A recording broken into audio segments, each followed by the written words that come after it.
On revenues of almost $7 billion in 2014, the partnership directly generated around $4 billion of value to the economy, or 25% of GDP. This was added to when in 2013 the group moved its entire sales function from London to Gaborone. That move alone saw $400 million pumped into the GDP of the country. It's probably the, most powerful public-private partnership in the world. We've seen a gradual increase in beneficiation, not just from a mining perspective, but a skills transfer from mining to sorting and value. Imported for the country of Botswana, they're the backbone of this country of Botswana. Yeah, the revenue that brings money for the country to build hospitals, schools, including the roads. The healthcare network is growing. Here again, revenue from diamonds comes into play, more directly. There are hospitals on most major mines in the country. They serve a dual purpose and fulfill a critical role. At Harapa Mine, for instance, there are 12,000 workers and dependents who rely on the mine hospital. The Greater Boteti area is about 54,000 people. So what we do here is we see more than just the employees. We see the employees, their dependents, and we see the people outside the Boteti community. They do come here for health care. It's enriching the nation is what gives pride to any family in Botswana. Any school, any tarred road that is in Botswana is because of diamonds.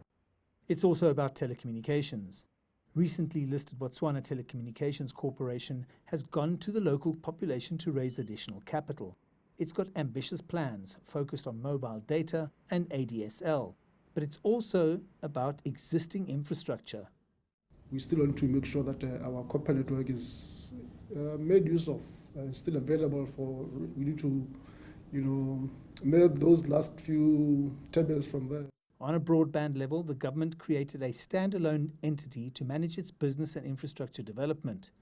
The vision here is to connect cities and towns and increase productivity at affordable prices. In terms of the national backbone expansion, we've clearly spent over $500 million, and it will continue to rise because government has indeed made a commitment to ensure that they invest in the national backbone expansion over the next, I'd say, up to 2020. At least we have those commitments at a high level. Of course, all depending on the availability of funds. One of the challenges of any developing country is its reliance on a single resource to fund economic growth. And while the tourism sector is a large contributor to Botswana's GDP, many have realized that it's time to diversify.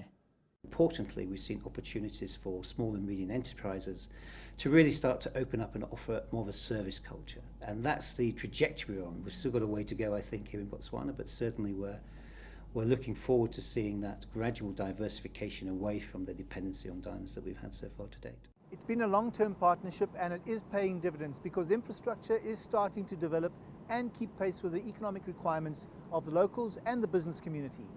I'm Angelo Coppola for CCTV in Gaborone in Botswana.